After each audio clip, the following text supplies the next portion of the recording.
Oi pessoal, meu nome é Vivian Giordano, eu sou delegada da Polícia Federal. Atualmente eu estou lotada em Corumbá, no Mato Grosso do Sul, e hoje eu estou aqui para falar um pouquinho com vocês sobre direito penal parte geral. E especificamente eu vou comentar a questão 54 do simulado aplicado pela PRI. Então a gente vai fazer da seguinte forma: a gente vai passar pelas 5 alternativas, eu vou desenvolver algumas delas com mais profundidade, tecendo considerações sobre o tema. Então vamos começar. A questão 54 dizia o seguinte: considerando as disposições do Código Penal brasileiro, à luz da jurisprudência dos tribunais superiores, assinale a assertiva correta. Letra A. Se o fato criminoso é cometido sob coação irresistível, a pena do agente será reduzida de 1/6 a 2/3. Essa questão está incorreta. No caso, a gente está falando aqui de coação moral irresistível, e a coação moral irresistível, ela afasta a culpabilidade. Então, no caso, não haveria uma redução da pena, mas o agente nem responderia pela conduta que ele praticou. De acordo com o artigo 22 do Código Penal, quando a gente tem uma situação de coação moral irresistível, então só responde pelo ato praticado a pessoa que praticou a coação. A gente tem que tomar cuidado para analisar se trata de uma coação irresistível ou se na situação era uma coação a que o agente poderia resistir. Se a gente estiver diante de uma coação resistível, a gente vai ter uma atenuante. A atenuante ela vai ser aplicada na segunda fase da dosimetria da pena. E aí a gente tem essa previsão legal no artigo 65, inciso 3, a linha C do Código Penal, quando o crime é praticado sob uma coação a que o agente poderia resistir. Agora, caso a gente, analisando o fato, verifique que não havia como o agente resistir àquela coação, a gente tem uma excludente de culpabilidade. Além disso, a gente tem que tomar muito cuidado para não confundir a coação moral irresistível com a coação física irresistível. Por quê? A coação física irresistível, ela afasta o próprio fato típico por ausência de conduta. Já a coação moral irresistível, ela vai afastar a culpabilidade. Então, vamos aprofundar um pouquinho isso. A gente sabe que o crime é um fato típico, ilícito e culpável.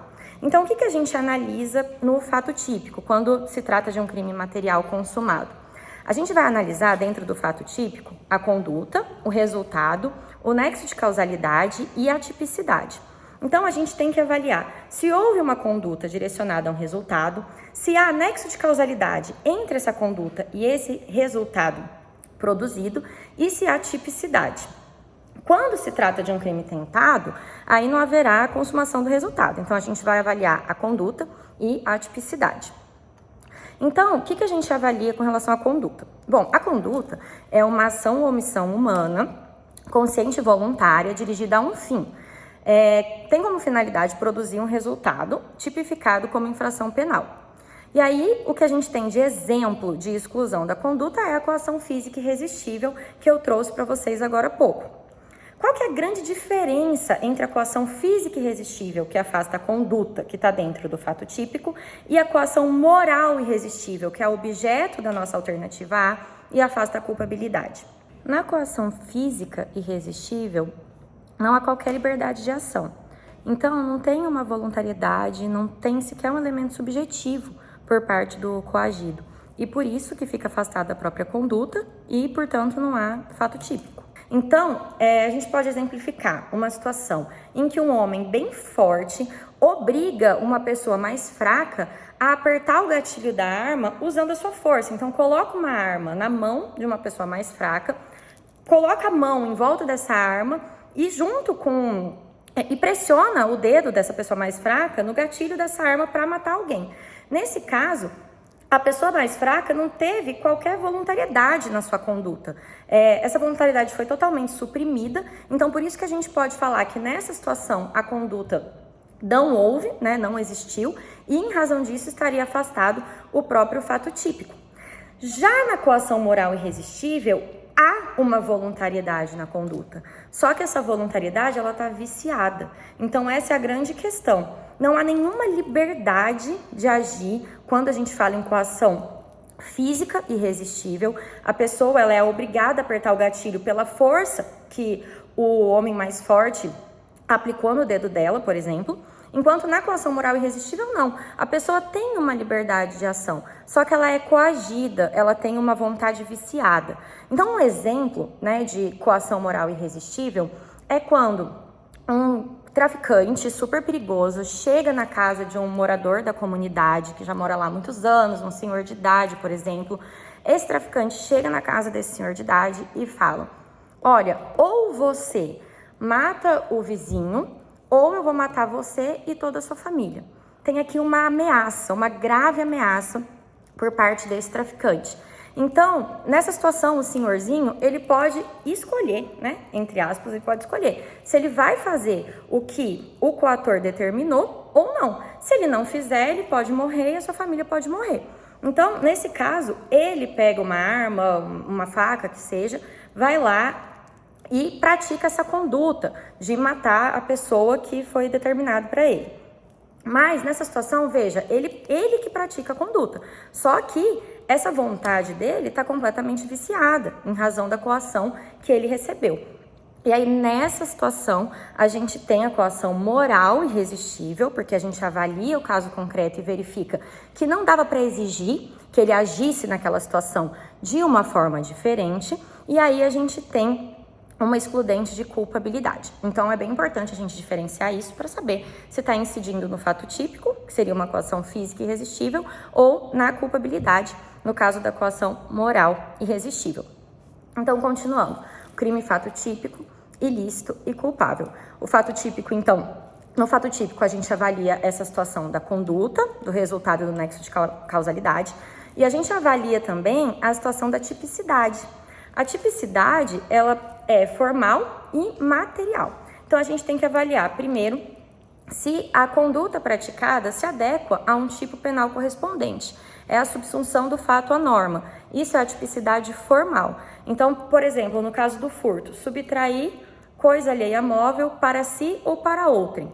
Isso se encaixa perfeitamente no artigo 155 do Código Penal. Então, a gente verifica que é uma conduta formalmente típica.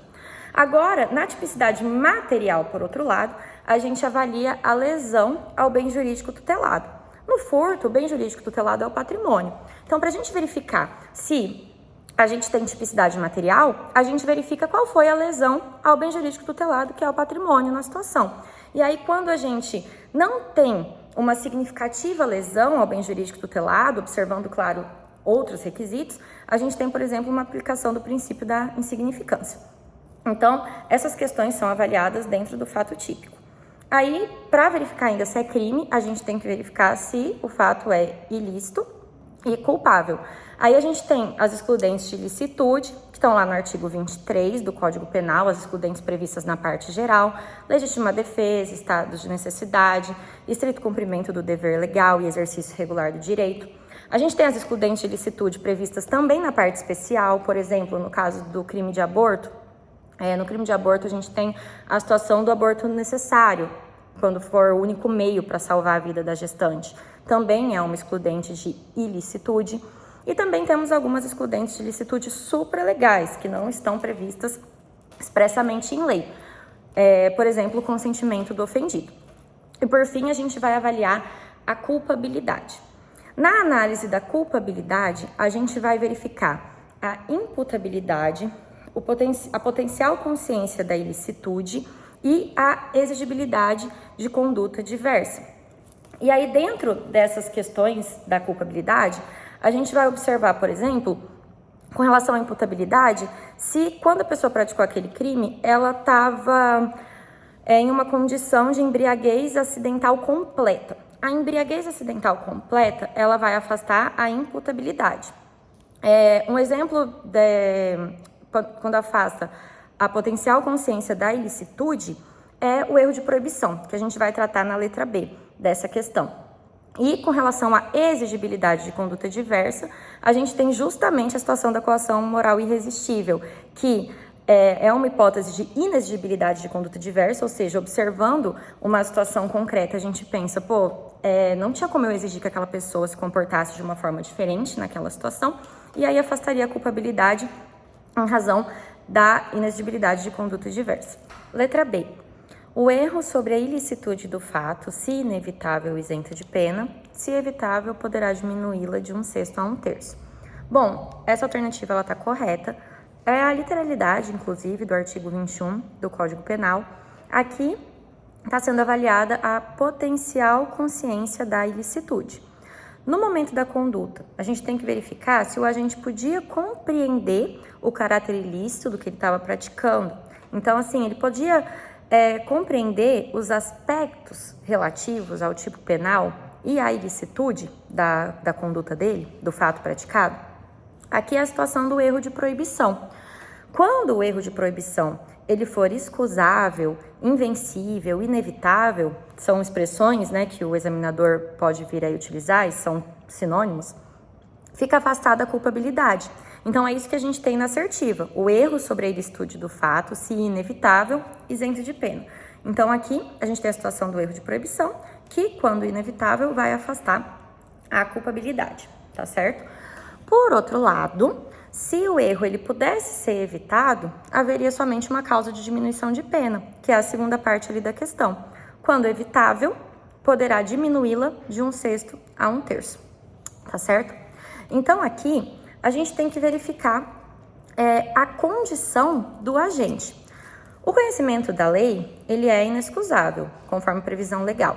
Então, a gente presume que as pessoas conhecem a lei. Mas a gente precisa verificar se o agente conhecia o conteúdo da lei, o caráter ilícito do fato que ele estava praticando. Então, nessas situações, o agente ele até conhece a lei, a existência da lei. Isso é uma presunção legal absoluta. Só que ele não consegue compreender de forma adequada o caráter ilícito da conduta por ele praticada. E é nisso que consiste esse erro sobre a ilicitude do fato, que é avaliado no momento de verificar a culpabilidade, porque afasta essa potencial consciência da ilicitude.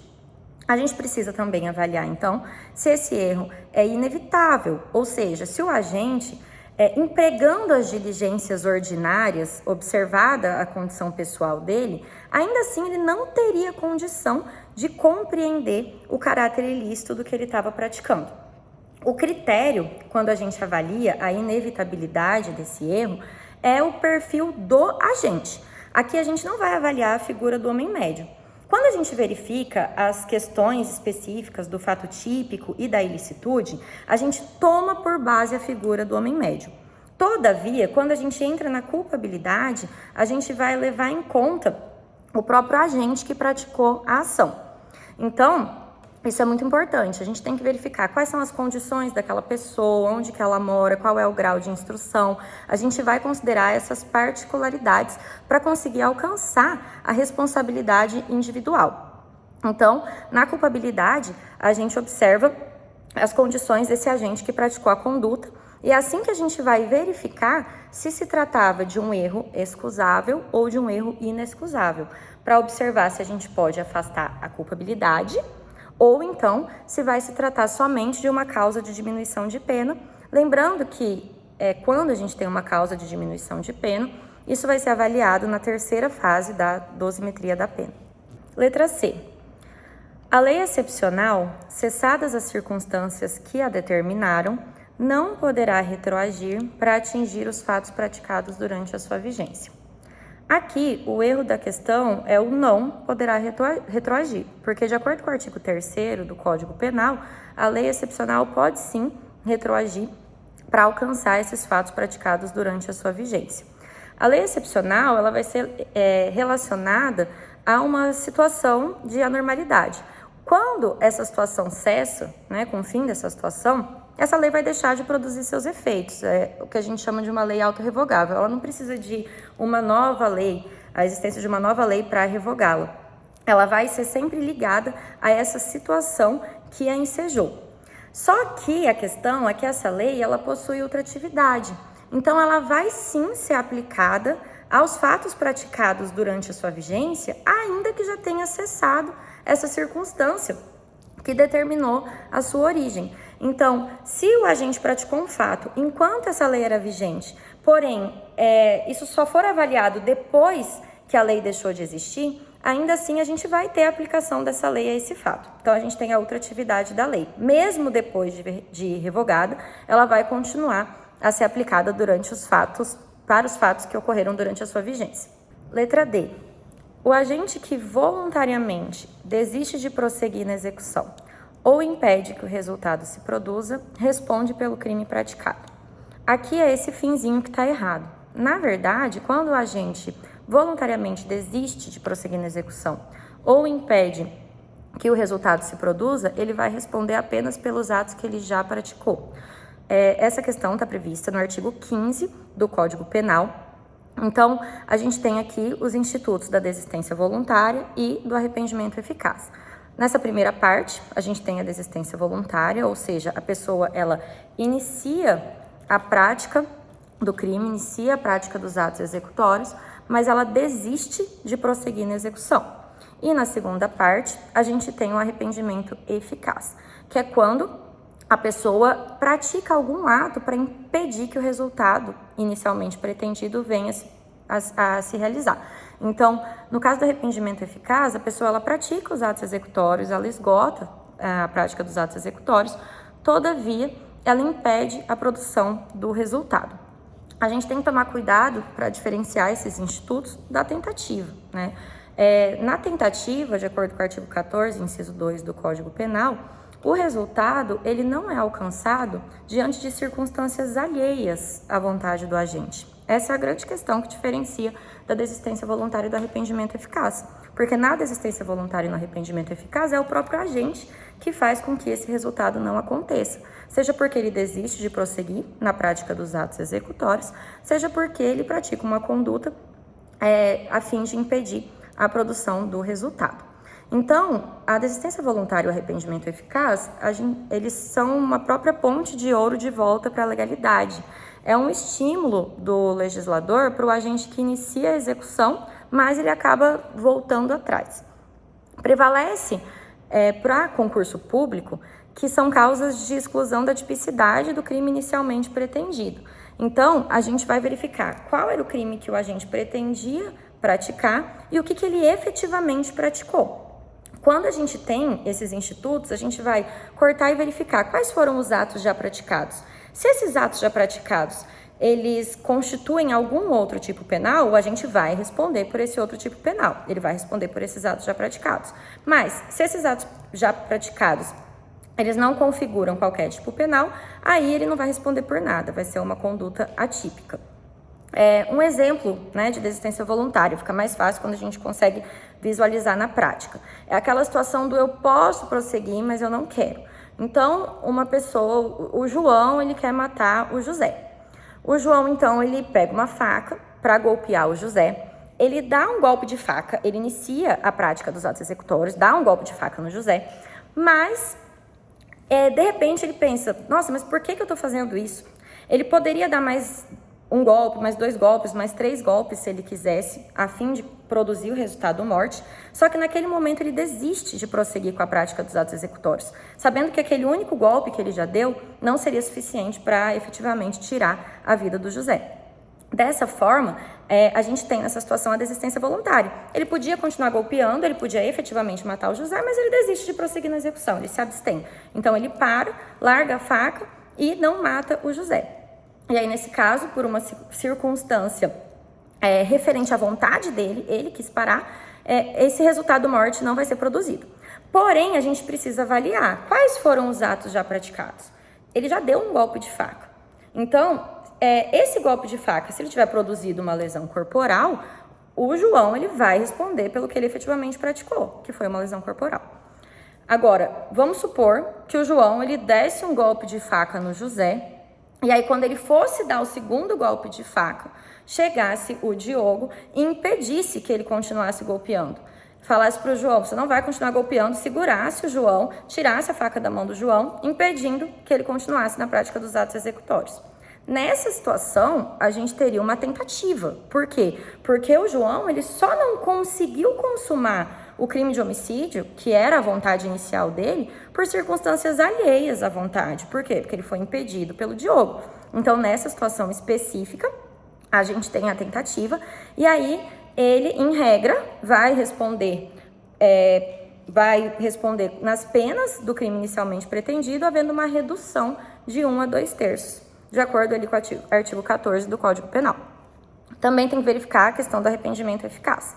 No arrependimento eficaz, o João vai querer tirar a vida do José, dar um golpe de faca, dar 2 golpes, dar 3 golpes, dar 4 golpes de faca no José, de forma que o José estivesse ali quase morrendo já. Ele larga a faca e aí ele observa aquela situação. Ele já finalizou a prática dos atos executórios, esses 4 golpes de faca vão ser suficientes para efetivamente matar o José. Só que ele se arrepende.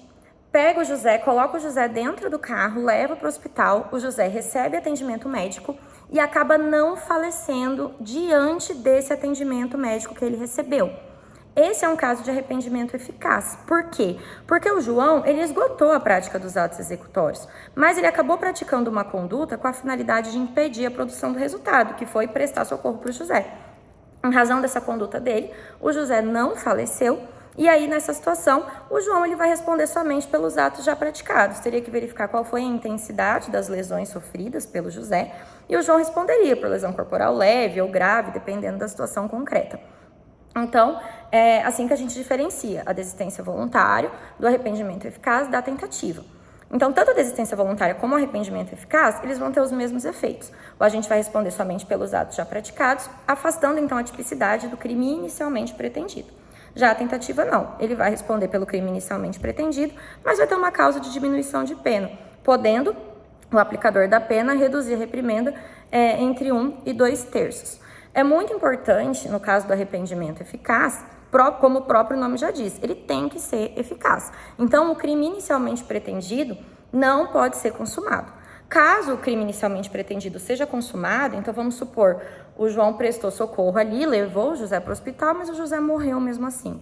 Nessa situação, o João vai responder pelo resultado da morte, ele vai responder pelo crime inicialmente pretendido, porque o arrependimento dele não foi eficaz. Ele queria matar o José e, em razão da conduta dele, o José acabou morrendo.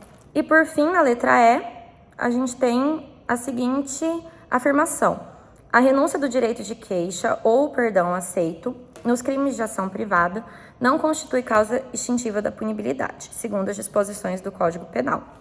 Aqui o erro é que a renúncia do direito de queixa ou perdão aceito são exatamente situações de extinção da punibilidade. No artigo 107 do Código Penal, a gente tem um rol de situações extintivas ali da punibilidade, e essas duas que estão denunciadas estão previstas no inciso 5 desse artigo do Código Penal. Aí, com relação à renúncia e ao perdão, eu sugiro a leitura dos artigos 104, 105 e 106 do Código Penal, e também há disposições com relação a esses 2 institutos no Código de Processo Penal, que é importante aprofundar para saber os requisitos, o momento em que pode ter a renúncia, em que pode ter o perdão, quais são as condições específicas. Aí eu sugiro a leitura. Hoje eu não vou me aprofundar nesses temas, né, porque já ficou bastante longo o vídeo. Então, era sobre isso que eu queria falar com vocês. Eu espero que eu tenha conseguido esclarecer esses temas. Eu agradeço a Pri pelo convite e estou à disposição.